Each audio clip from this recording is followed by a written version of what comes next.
వచ్చి ఫరోను చూచి, ఇశ్రాయేలుల దేవుడని యెహోవా అరణ్యములో నాకు ఉత్సాహము చేయుటకు నా జనమును పోనిమ్మని ఆజ్ఞాపించుచున్నాడని. ఫరో నేను అతని మాట విని ఇశ్రాయేలీలను పోనిచుటకు యెహోవా ఎవడు? నేను యెహోవాను ఎరుగను, ఇశ్రాయేలీలను పోనీయనెను. చిన్న ప్రార్థన చేద్దాం. మహాపరిశుద్ధుడు, ప్రేమ కలిగిన మా తండ్రి, నమ్మదగిన మంచి యేసయ్యకు వందనాలు, స్తోత్రాలు తెలియజేస్తున్నాను. ఈ ఉదయకాల సన్నిధిలో పాద సన్నిధులు పెంచేది ఉన్నాం ప్రభావ. మాకు అర్థవంతంగా లేఖనాలు బోధించి మమ్మల్ని నడిపించని సహాయం దయచేసి చెడు కూడా బంధించి జ్ఞాపకం నీకు వాడుతున్నాం. గ్రహించగలిగిన హృదయము, అర్థం చేసుకోగలిగిన మనసును మాకు దయచేయండి. యేసయ్య నామములో అడుగుచున్నాము తండ్రి. ప్రభువైన యేసుక్రీస్తు వారి నామమున కూడి ఉన్న అందరికీ శుభములు, వందనాలు తెలియచేస్తున్నా. దేవుడు ప్రేమించి శ్రేష్టమైన సమయాన్ని దేవుడు ఇచ్చాడు. దేవుడు మానవునికి ఎప్పుడు దూరం అయిపోతాడు? దేవుని యొక్క ఉగ్రత మానవుని మీద ఎప్పుడు వస్తుంది? దేవుడు మానవునికి ఎందుకు దూరం అయిపోతాడు? మనం అనుకుంటాం నేను చాలా మంచోళ్ళే. ఎవరికి వారికి వ్యక్తిగతంగా అనుకుంటే ఎవరికి వారు మంచోళ్ళని, నేను మంచోళ్ళని అనుకుంటాను కూడా. మీరందరూ కూడా నేను మంచిదాన్ని, నేను మంచివాడని అని ఎవరికి వారు సమర్థించుకుంటూ ఎవరికి వారు ముందు కొనసాగుతూ ఉంటారు. ఇది వాస్తవం. కానీ మన ఆలోచనలు వేరు, దేవుని యొక్క ఆలోచనలు వేరు. మన ఉద్దేశాలు వేరు, దేవుని యొక్క ఉద్దేశాలు వేరు. మన ప్రణాళికలు వేరు, దేవుని యొక్క ప్రణాళిక వేరు. ఇది మాత్రం వాస్తవం. దేవుడు ఎందుకు దూరం అయిపోతుంది? దేవుడు ఎందుకు మనల్ని విడిచిపెడతాడు? కారణం ఏంటి అని అంటే, ఏమీ లేనప్పుడేమో నీవే నాకు కావాలయ్యా. ఇది ఏమీ లేనప్పుడు, ఉండటానికి ఇల్లు లేనప్పుడు, పోవటానికి వాహనం లేనప్పుడు, సరి అయిన ధనము లేనప్పుడు, సరి అయిన అవసరాలు తీర్చబడినప్పుడు మొట్టమొదటి వచ్చే మాట ఏంటంటే, ఆ భగవంతుడు లేదే మేమేం లేదండి, అంతా భగవంతుడి దయ. ఏదో కాస్త పెరిగింది అని అంటాం. పెరగడం మంచిదే. ఎందుకంటే ప్రతివారు కూడా ఆశీర్వాదం పొందుకోవాలని, ప్రతివారు కూడా మంచి స్థాయిలో మంచి ఉన్నతమైన స్థితిలో ఎదగాలని ప్రతి వారికి ఉంటుంది ఆశ, మంచిది. అయితే మానవుడికి వచ్చిన పొరపాటు ఏంటంటే, ఒక స్థితి, ఒక స్థాయి, ఒక ఉన్నతమైన హోదా వచ్చినప్పుడు మనిషి అనే మాట ఏంటో తెలుసా? నాకు అన్నీ తెలుసు, దేవుడు ఎవడు అని. మనం చదువుకున్న వాక్యంలో కూడా ఐగుప్తు దేశాన్ని పరిపాలిస్తున్న ఫరో, ఇశ్రాయేలు పక్షాన మోషే వెళ్ళి, అహరోను వెళ్ళి ఫరోతో మాట్లాడతాడు. అయ్యా, మా దేవుణ్ణి సేవించటానికి, మా దేవుణ్ణి ఆరాధించడానికి మమ్మల్ని పోనివ్వయానంటే ఫరో అన్న మాట ఏంటో తెలుసా? మంచి స్థాయిలో ఉన్నాడు ఫరో, మంచి ఉన్నతమైన స్థితిలో ఉన్నాడు ఫరో, ఒక ఉన్నతమైన దేశాన్ని పరిపాలిస్తున్న ఫరో అన్న మాట ఏంటో తెలుసా? 2వ వచనం, ఫరో నేను అతని మాట విని ఇశ్రాయేలీలను పోనిచ్చుటకు యెహోవా ఎవడు? ఏమన్నాడు? యెహోవా ఎవడు? మనం కూడా అంటాం, నాకంతా తెలుసులే, నాకున్న జ్ఞానం, నాకున్న చదువు, నాకున్న స్థాయి, నాకున్న స్థితి, నువ్వు నాకు చెప్పేదేంటి? నాకు తెలీదా? ఏమీ లేనప్పుడేమో నీ దయ, ఏమీ లేనప్పుడేమో నీ సహాయం, ఏమీ లేనప్పుడేమో నీ కనికరం, ఏమీ లేనప్పుడు నీ వాత్సల్యం అన్నావు. కాస్త స్థాయి, కాస్త స్థితి, కాస్త హోదా పెరిగేలాకే ఏమంటాం? మాకు తెలుసులే. అదే కదా పెద్దలు అంటారు, ఉత్తి చేతులతో మొట్టితే ఎవడు మాట్లాడో, ఏ చేతితో మొత్తాలంట అరుణాక చెప్పు. ఏది ఉంగరాలు చేతితో మొట్టితే కనుక ప్రతి వాడు వాడి జ్ఞానం లేనోడైనా, తెలివి లేనోడైనా, బుర్ర తక్కువోడైనా, అందగాడు కాకపోయినా 5 ఉంగరాలు వేసాడు అంత ఏళ్ళకి ఇట్ట ముట్టితే అయ్యా అయ్యా అయ్యా. అదే కదా అంటే మాకు తెలుసులే అంటారా అంటారు. ఫరో పరిస్థితి కూడా ఎందుకు దేవుడు దూరం అయిపోతున్నాడు? మనం అనుకుంటా నేను మంచోని అనుకుంటాం, కానీ నీ స్వభావం దేవునికి అంగీకారంగా లేదు. దేవుని స్తోత్రం చెబుతాను. నీ ఆలోచన దేవునికి అంగీకారం లేదు, నీ ప్రవర్తన దేవునికి అంగీకారంగా లేదు. కానీ మనం అనుకుంటాం నేను మంచోని, నువ్వు మంచోడివే, కానీ నీ బుద్ధి మంచిగా ఉందా? నీ ప్రవర్తన మంచిగా ఉందా? నీ ఆలోచన మంచిగా ఉందా? దేవుని ఎలా కొనియాడుతున్నావు? అహంకారంగా కొనియాడుతున్నావా? గర్వంతో కొనియాడుతున్నావా? అహంభావంతో కొనియాడుతున్నావా అంటే అది పరిశీలించుకో. దేవుడు దూరం అయిపోయాడు. ఏందో ఈ తెగులు. కారణం ఏంటి అంటే నీకు నీవే, మనకు మనమే దేవునికి దూరం చేసుకుంటున్నాం. మొదటున్న దీనత్వం లేదు, మొదటున్న ప్రార్థనా జీవితం లేదు, మొదటున్న వాక్య ధ్యానం లేదు, మొదటున్న మోకాలేసి అయ్యా అయ్యా అయ్యా అని కన్నీరు కాచగలిగిన అనుభవం లేదు. స్థాయి పెరిగేలాకే, హోదా పెరిగేలాకే మొదటి వాడేమో కడపటి వాడయ్యాడు, కడపటి వాడేమో మొదటి వాడైన పరిస్థితి వచ్చింది ఈ రోజుల్లో. లేదంటారా? మొదటి ఏమీ లేనప్పుడు పూడి గుడిసులో ఉన్నప్పుడు అయ్యా అని మొరపెట్టిన నాలుక ఏమైపోయింది? డాబాలోకి వచ్చేలాకే మోకాలు సహకరించట్లేదండి అనేవాళ్ళు లేరు. అందుకే దేవుడు దూరం అయిపోతాడు. గాడిదలు కాసుకుంటున్న సౌలును తీసుకొని వచ్చి ఇశ్రాయేలుకు రాజుగా చేశాడు దేవుడు. ఇంకెంత విధేయత కలిగి ఉండాలమ్మా దేవుని దగ్గర, ఎంత అనుకువగా ఉండాలో దేవుని దగ్గర, ఎంత తగ్గించుకొని ఉండాలో దేవుని దగ్గర. తన గాడిదలు కాసుకున్న సౌలును తీసుకొని వచ్చి ఇశ్రాయేలుకు రాజుగా చేస్తే ఎంత అనుకువగా ఉండాలా, ఎంత తగ్గింపుగా ఉండాలా, ఎంతగా విధేయత చూపించాలా, దేవుని మాట స్థిరస్థాయికి వినాలా లేదా? మరి ఎందుకు మన మనసు మారిపోతుంది కాస్త డబ్బులు చూడంగానే? ఎందుకు మన మనసు మారిపోతుంది కాస్త స్థాయి రాగానే? ఎందుకు మన మనసు మారిపోతుంది కాస్త చిట్టుకత్తులు రాగానే? మనమేమంటాం, వాడు చూసావా కళ్ళు నెత్తుకొచ్చింది మా అంటారు అందరూ. మరి మనకే నెత్తుకొస్తే నీ ప్రవర్తన చూసి దేవుడు దూరం అయిపోడా? మా చెప్పండి. మనకే కళ్ళకు నెత్తుకొస్తే నీ ప్రవర్తన చూసి, నీ ఆలోచన చూసి, నీ ఉద్దేశాన్ని చూసి దేవుడు దూరం అయిపోడా? దేవుడు ఉంటాడా? ఎంత అనుకువగా ఉండి దేవుడు వెంబడించాల్సిన సౌలు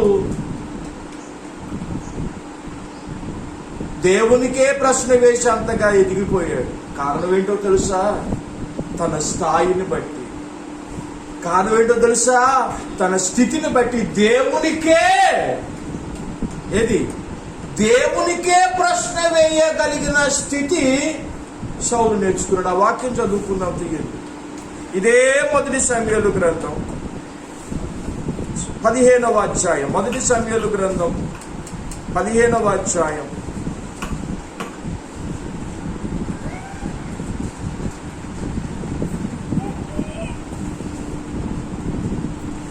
8-9 వచనాలు చదువుతుంది.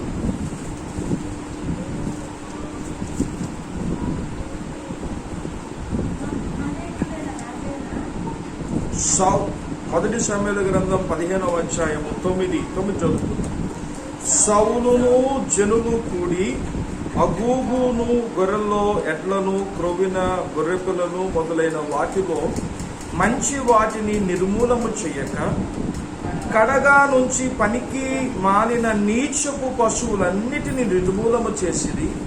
అప్పుడు యెహోవా వాక్కు సమూయేలుకు ప్రత్యక్షమై ఇలాగు సెలవిచ్చాడు, సౌలు నన్ను అనుసరింపక వెనుదీసి నా ఆజ్ఞలు గైకొనకపోయెను కనుక అతనిని రాజుగా నిర్ణయించినందుకు నేను పశ్చాత్తాప పడుచున్నాను. అందుకు సమూయేలు కోపావేశుడై రాత్రంతయు యెహోవాకు మొర పెట్టుచు. ఇదొక దాని కింద చూద్దాం.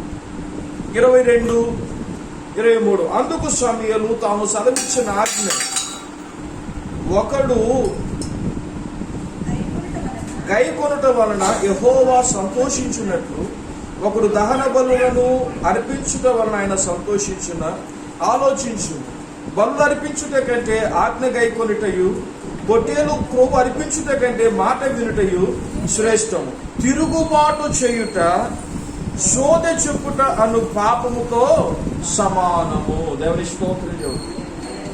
సమూయేలు వచ్చి సౌలుకు చెబుతున్నాడు, అబ్బాయి నువ్వు దేవునికి తిరుగుబాటు చేశావు, దేవుని ఎడల నువ్వు సరైన రీతిలో నువ్వు ప్రవర్తించలేదు అని అంటే, సౌలు అంటాడు, నేను నీచమైన వాటిని అర్పించాను, క్రొవ్వినివి బలిసినవి దేవుని కొరకు నేను తెచ్చాను అని చెప్పాడు.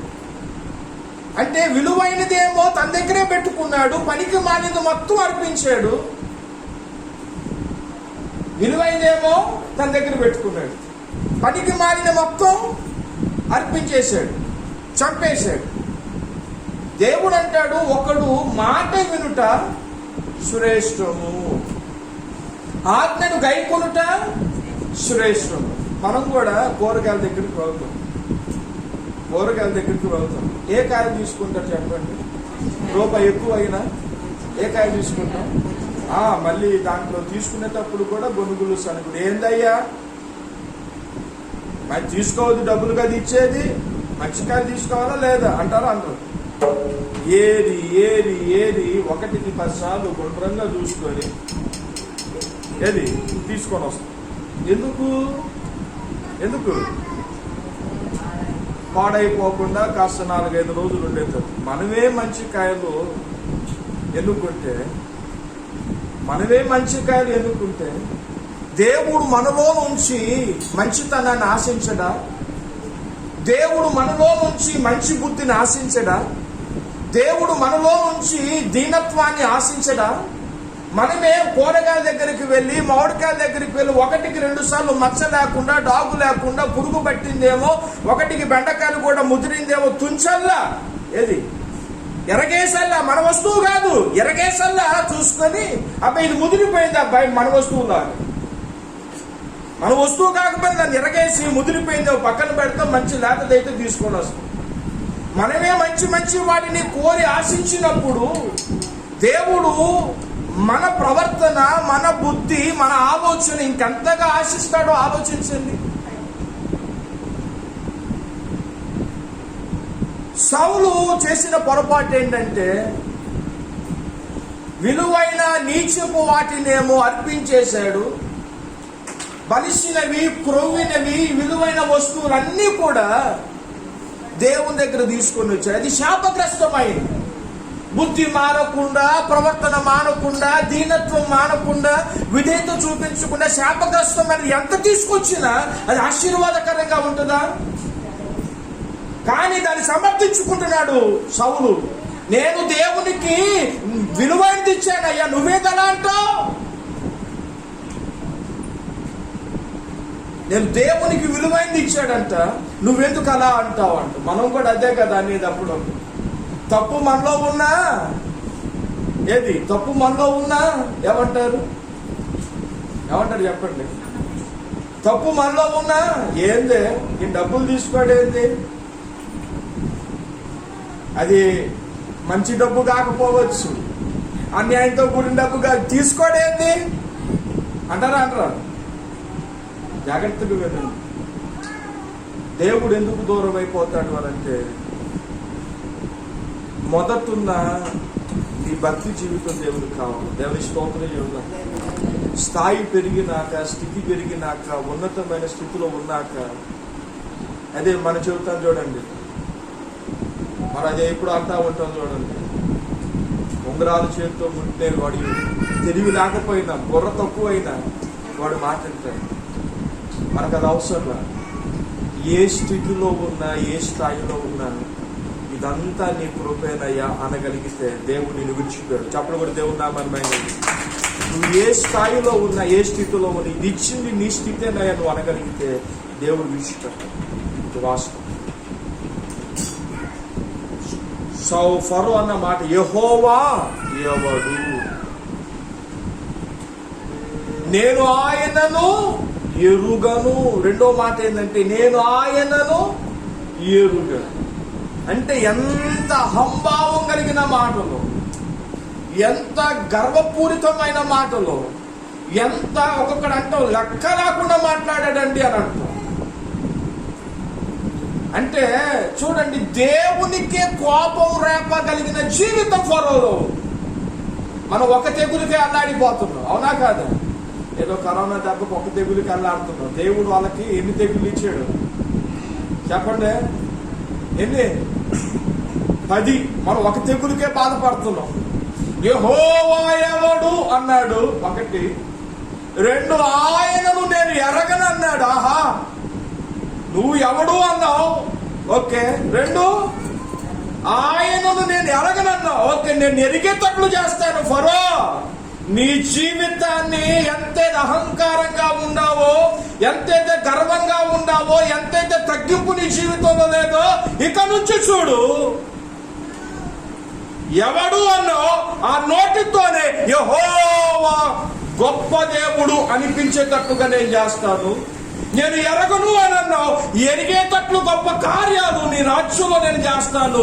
నీ అహం, నీ బుద్ధి, నీ జ్ఞానం, నీ సంపద అంతా కూడా ఏం చేస్తానన్నాడు? నేను అనిచ్చి సరి అయిన రీతిలో నడిపించిన దాకా ఎప్పుడు పంపించాడో తెలుసా?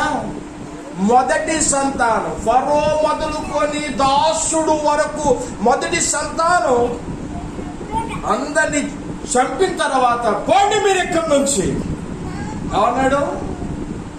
ఈ రాజ్యం నుంచి వెళ్ళిపోండి అన్నంతగా చేసి అప్పుడు అంటాడు యెహోవా గొప్పవాడు. దేవుని స్తోత్రం చెబుతాం. అప్పుడు దాకా అన్నాడమ్మా, అప్పుడు దాకా అన్నాడు యెహోవా ఎవడు అన్నాడు. నేను ఆయన ఎరగనన్నాడు.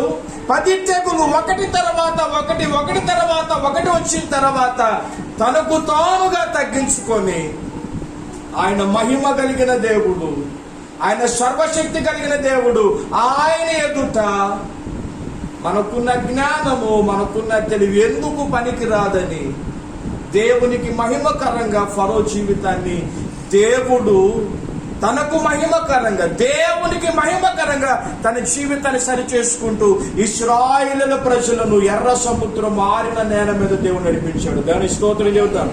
వాను నేను పంపేను యెహోవా ఎవడు అన్న ఆ నోటి నుంచే గొప్ప కార్యాలు తన ప్రజల పక్షాన దేవుడు నడిపించాడు. కారణం ఏంటో తెలుసా? వారిలో ఉన్న దీనత్వము, వారిలో ఉన్న విధేయత, వారిలో ఉన్న లోబడే స్వభావాన్ని బట్టి దేవుడు విడిచిపెట్టలేదు ఇశ్రాయేలు ప్రజలు.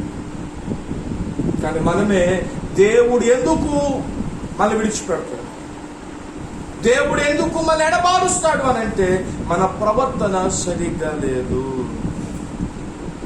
మన ఆలోచన సరిగ్గా లేదు, మన జీవితము దేవునికి అంగీకారంగా లేకపోవటాన్ని బట్టి దేవుడు ఏం చేస్తాడు?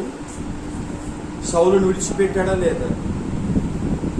యెహోవా ఎవడు అన్న ఫరోకే జ్ఞానాన్ని దేవుడు దయచేశాడు. సౌలు మాత్రం తప్పు చేసింది కూడా ఒప్పుకోకుండా నేను కరెక్ట్గా చేశాను అని అన్నాడు. దేవుడు ఏం చేశాడు? వదిలేశాడా? పట్టుకున్నాడు? వదిలేశాడు. కారణం ఏంటంటే సౌలు మంచోడే కానీ తన ఆలోచన మారదు. సౌలు మంచోడే కానీ తన జీవితాన్ని సరి చేసుకోవాలి. సౌలు మంచోడే కానీ తన బుద్ధిని సరి చేసుకోవాలా. నేను మంచి అనుకున్నాడు కానీ దేవునికి ఆ మంచి ఇష్టంగా లేదు. ఎందుకనంటే స్థాయి పెరిగింది, హోదా పెరిగింది, అంతస్తు పెరిగింది. దేవుడు ఎవరు? దేవుని నేను మంచి చేశాను తప్ప అన్నట్లుగా మాట్లాడాడు సౌలు. ఆఖరికి దేవుడు వదిలేశాడు. భయంకరమైన పరిస్థితి ఏంటో తెలుసా? దేవుడు వదిలేసిన తర్వాత ఆ వాక్యం చదువుకొని నేను వాక్యాన్ని ముగిస్తాను. చూడండి, మొదటి సమూయేలు గ్రంథం 30వ అధ్యాయం. దేవుడు వదిలేసిన తర్వాత పరిస్థితి 31వ అధ్యాయము 6వ వచనం. 31:6 ఇలాగున సౌలును అతని 3 కుమారులు అతని ఆయుధం మోయువాడును అతని వారందరూ ఒక దినమే మరణమైరి. ఏమైందంట? సౌలును అతని 3 కుమారులు ఒక దినమే. కారణం ఏంది? డబ్బు కాపాడిందా? అధికారం కాపాడిందా? తను అదే మాట చూశారా? నేను తప్పు చేయనా అని సమర్థించుకున్న ఆ మాట కాపాడిందా? ఎవరు కాపాడాలి? నీ మంచి ప్రవర్తన, నీ మంచి విధేయత, నీ మంచి లోబడే స్వభావం దేవుడు నిన్ను దూరం చేస్తుంది. ఏ కాడికి సమర్థించుకుంటూ ఉంటే పరిస్థితి ఇదే. ఏది కాపాడదు. సౌలును అతని 3 కుమారులు ఒక దినమే. కారణం ఏంటో తెలుసా? తప్పు చేసుకుంటానే పోయాడు కానీ ఆ తప్పులో ప్రవర్తన మారలేదు, ఆలోచన మారలేదు. దేవుడు విడిచిపెట్టాడు. ఇంకొక మాట అంటాడు, సమయం చచ్చిపోయిన సమయంలో అంటాడు, యెహోవా నీకు ఎడబాసి నీకు పగవాడు కాగా నన్ను పిలిపించుట వలన నీకేం. దేవుడే ఎడబాసాడు, దేవుడే పగవాడయ్యాడు. నేను చేయగలిగింది ఏమీ లేదు సౌలా అని చెప్పేశాడు. కారణం ఏంటో తెలుసా? మనం కూడా అనుకుంటా ఉంటాం అప్పుడప్పుడు, నేను చాలా మంచోని. నువ్వు అనుకోవటం కాదు, నేను అనుకోవటం కాదు. మన మంచితనం దేవుడు చూచి నువ్వు మంచోడు అని దేవుడు అనగలిగిన జీవితం కనుక మనం సంపాదించుకుంటాం. ఏ తెగులు మనం ఏం చేయలేదు, ఏ చీకటి మనకేం చేయలేదు. ఎందుకు తెలుసా? దేవుని కృప ఎప్పుడు విడిచిపెట్టిపోవాలి. దేవుని స్తోత్రం చేద్దాం. అందుకే దావీదు అంటాడు, గాఢాంధకారపు లోయలలో నేను సంచరించిన ఏ అపాయములకు నేను భయం. ఎందుకు తెలుసా? నీ దుడ్డు కర్ర నన్ను ఆదరిస్తుంది. దేవుని స్తోత్రం చేద్దాం. నిజం, నేను వాస్తవం చెప్తున్నాను. దేవుని కృప ఒక వ్యక్తి జీవితంలో ఉంటే ఏది ఎంతమంది కరోనా మధ్యలో మనం వైద్యం చేసినా నేను చెప్తున్నాను, దేవుని కృప మన దగ్గర ఉంటే 100 మందికి వైద్యం చేసిన దేవుని కృప ఉంటే ఏది ఏ తెగులు నిన్ను అంటకుండా ఆదరిస్తా ఉంటుంది. చెప్పలు కూడా దేవుని నామమున ఇది వాస్తవం. డబ్బు మన కాపాడలేదు, పలుకుబడులు, ఉద్యోగాలు, జ్ఞానాలు కాపాడలేవు, కానీ దేవుని కృప ఎప్పుడు వస్తుంది? తగ్గించుకో. ఎప్పుడు వస్తుంది? మన ప్రవర్తన మారినప్పుడు. ఎప్పుడు వస్తుంది? మన ఆలోచన మారినప్పుడు. ఎప్పుడు వచ్చింది? మనం పశ్చాత్తాపడిన. దేవుడు నన్ను వదిలిపెట్టాడు అనుకుంటామే కానీ ఎందుకు వదిలేశాడు అని మనం ఒకసారి పరిశీలన చేసుకుంటామా? చేసుకో. మన తప్పులు అలాగే ఉండాలా, కానీ దేవుడి కృప మాత్రం దిగి రావాలి. న్యాయమేనా? అరే మంచి కూరగాయలు కుళ్ళిపోయిన తీసుకుని వండరే ఎందుకు? నీకు ఒక న్యాయం, దేవునికి ఒక న్యాయమా? ఆలోచించండి. ఎంతైతే నువ్వు తగ్గించుకుంటావు అంత కృప, దేవుని కృప మన ఆవరిస్తుంది. ఇది మాత్రం వాస్తవం. అందుకే దావీదు అంటే, గాఢాంధకారపు లోయల్లో నేను సంచరించిన నేను భయపడను, నీ దుడ్డు కర్ర నన్ను ఆదరిస్తుంది. మొదటి మాట అంటాడు, యెహోవా నా కాపరి. యెహోవా నా కాపరి అంటే నా డబ్బు కాపాడిద్దని అనలా, జ్ఞానం కాపాడిద్దని అనలా. తన తగ్గింపు ఆయన నన్ను కాపాడుతాడు. అంటే అహంకారాన్ని అణిచేశాడు 10 తెగులు ద్వారా. మనకు ఒక తెగులే, ఇంకెంత తగ్గించుకోవాలి చెప్పండి? మన మీదకి వచ్చింది ఒక ఉగ్రత, ఇంకంతగా విధేయత చూపించాలో ఒకసారి ఆలోచించాడు. మన మీదకి వచ్చింది ఒకటే, ఇంకంతగా దేవుని దగ్గర పాదేయపడాలి. అహాన్ని విడిచిపెట్టి, అధికారాన్ని విడిచిపెట్టి, హోదాన్ని విడిచిపెట్టి, నీ సహాయం నాకు కావాలి. నీవు తప్ప ఈ పరిస్థితిలో రక్షించగలిగిన దేవుడు ఎవరు? నా సహాయం చేయి ప్రభువా అని దేవుని సన్నిధిలో అర్థిద్దాం. దేవుడు మన మీదకు వచ్చిన లేఖను మాకు దీవించి ఆశీర్వదించబడును గాక. ప్రార్థన చేసుకుందాం, కళ్ళు మూసుకుందాం. అవునయ్యా, ఏ విషయంలో నేను తప్పిపోయాను అయ్యా? నా స్థాయిని చూసి నేను విర్రవీగిపోతున్నానేమో, నా డబ్బును చూసి నేను విర్రవీగిపోతున్నానేమో, నా హోదాను చూసి నేను విర్రవీగిపోతున్నానేమో.